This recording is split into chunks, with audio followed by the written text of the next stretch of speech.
Hey internet folk, welcome back. It's been a while. I thought I'd just do a little video about a camera that I've had a lot of fun with over the years, a film camera, and was my first introduction to medium format film. And that camera is, of course, the Holga.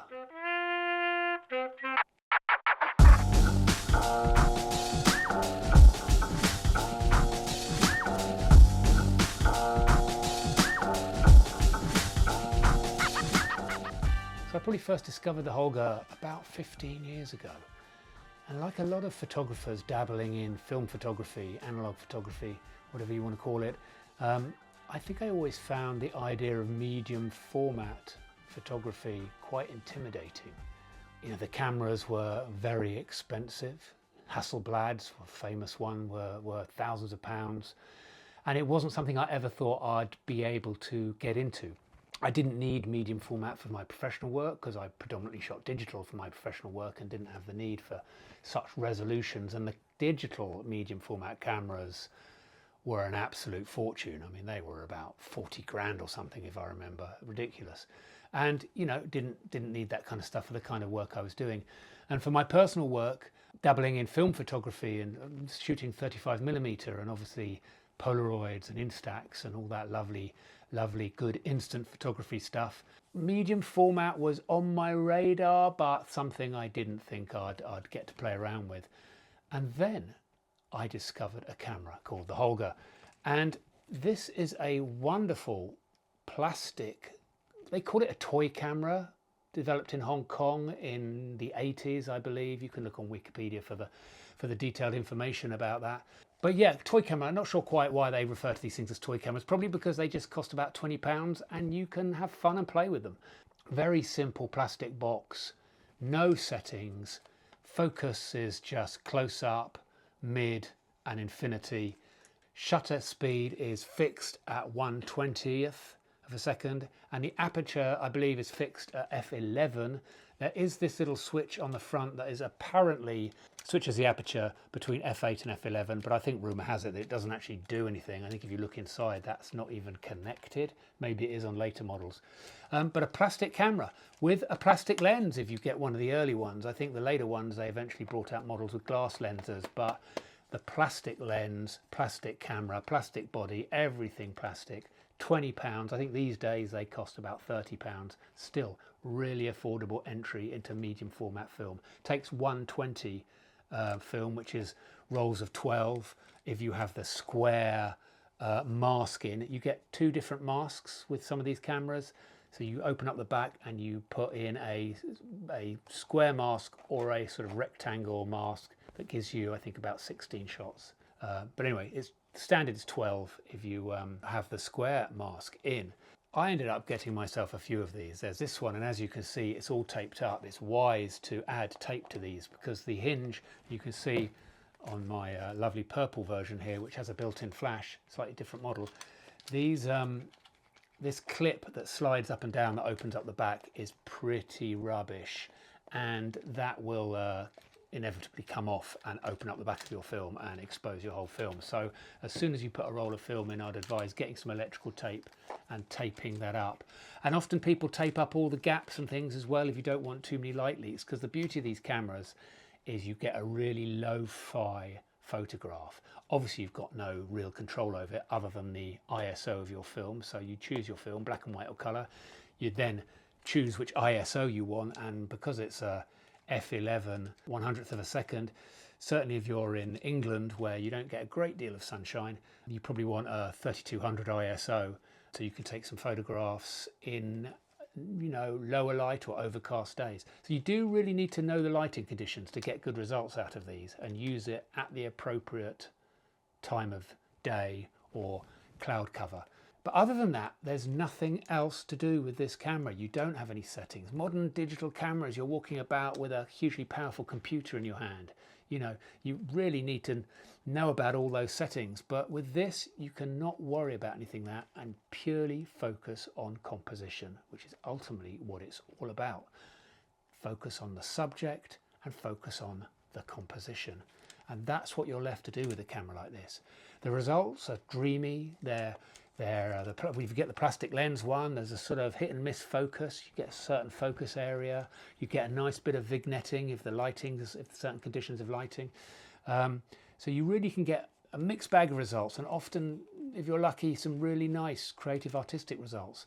You wind the film on manually till the little number shows up in the little window at the back. If you forget to wind the film on, which you are inevitably going to do, you're going to get a double exposure, which might be terrible, might be a happy accident. You might get something really interesting and wonderful, and that's what this camera is all about. It's all about playing around and experimenting and having some fun. I'd then, if the film was black and white, develop the film myself in a changing bag and getting the chemicals and doing all that, and then I'd let the strip of film dry and then scan it.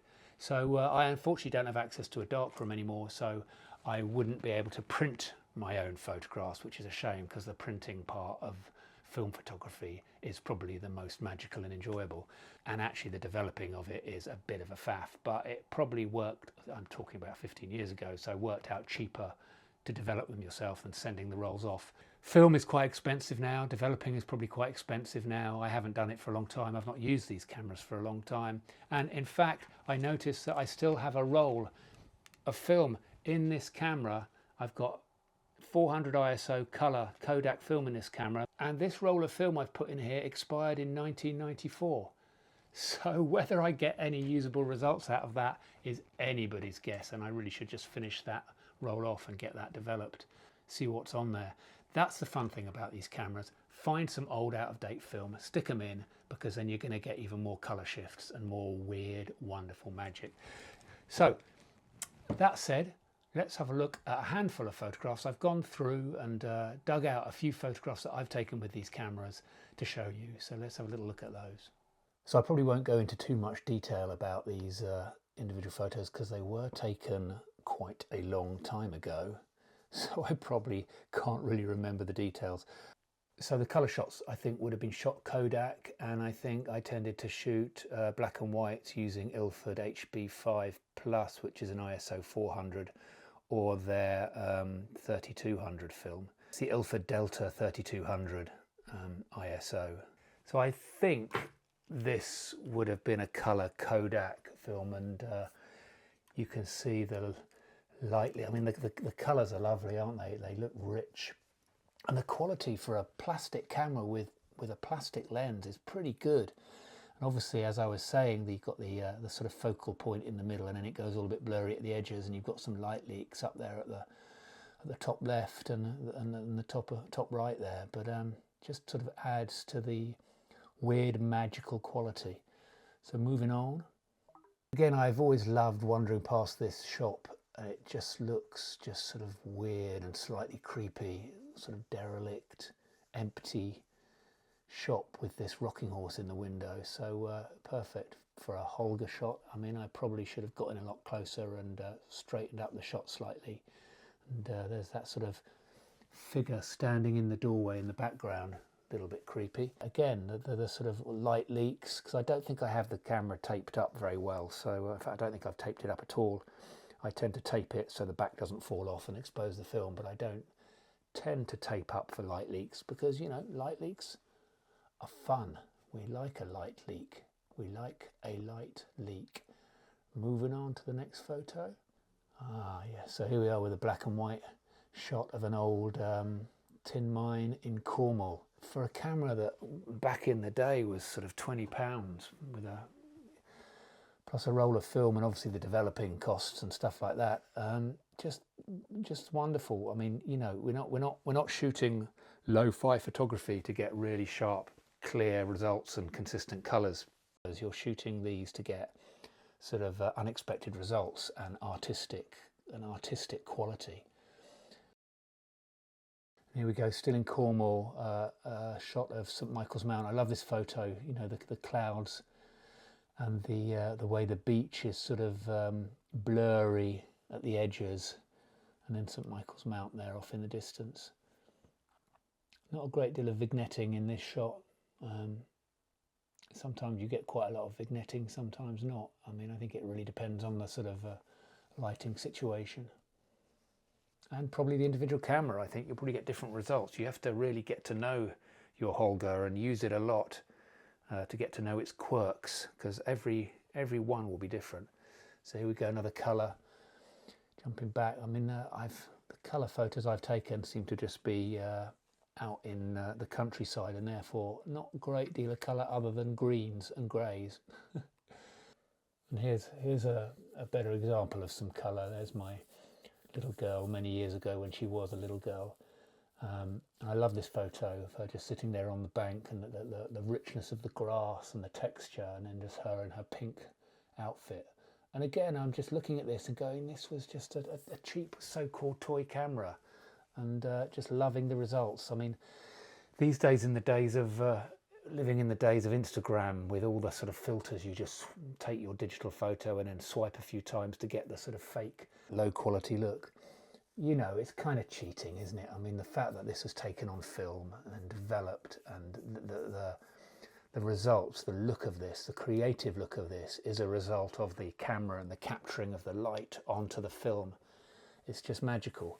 Back to black and white film, and again, the detail of that shot and the cobweb is pretty impressive for a camera with a...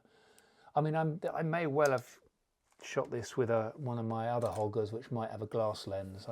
This is the thing, I can't remember which camera I used, whether that's a plastic lens or not. Loving that, loving the depth of field in that and the vignetting.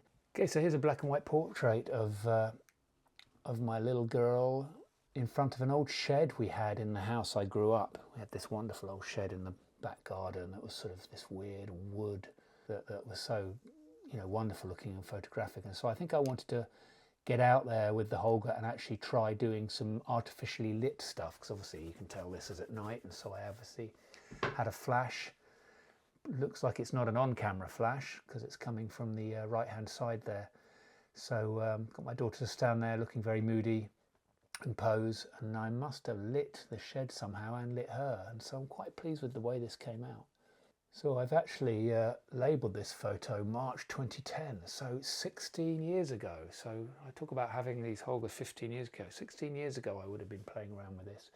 Here's another lovely black and white, what I'd call a fine art portrait. And again, really love the way this has come out, loving the depth of field and the focus blurring off into the sides and the vignetting and stuff like that. Really strange, and sort of, I'm a big fan of Diane Arbus and her photography, and Vivian Mayer, and I think this is me trying to channel a bit of Arbus and Mayer by getting some sort of slightly strange portraits. So there it is, the wonderful, wonderful medium format camera, Holga camera, available in all sorts of different colours. At least they used to be when I bought these. I've got several of them. They even do a 35mm version. I think, is that called the Diana, or is that a different camera? There is a Holga 35mm with a flash. Let me just get that. What a beautiful little camera that is, and it has a flash on there, and it even has some built-in coloured filters, if you can see that. Built-in, not built-in flash, separate little flash. Haven't really used this one very much, I don't think. Again, taped up the side so the back doesn't pop off. But what wonderful, great, fun little cameras at a really affordable point. I did have a quick look up on Amazon, and I think you can still get something like this for about £30. I'm not quite sure what medium format film costs these days. Back in the day, it used to be cheap, fairly cheap for a pack of 5, and I also just found loads of really sort of old, out-of-date medium format film for next to nothing as well. But the landscape's changed now, and of course that stuff's harder and harder to get hold of, and it's probably harder to get it developed. I think there are still some labs you can find online. I think Analog Wonderland will develop your film for you. Check that out and play around with medium format film. I subsequently then went on and bought myself a lovely Bronica medium format camera. Still haven't been able to afford a Hasselblad. That's the dream, isn't it? A lovely, beautiful Hasselblad. They still demand several £1000s for a beautiful, lovely full kit with lenses in good condition. So they're holding their price considerably. But why not play around with something like this if you're interested in film photography and you haven't done so already. Anyway, I am hoping to get back and do a few more videos for this channel, so hit that subscribe button if you want to.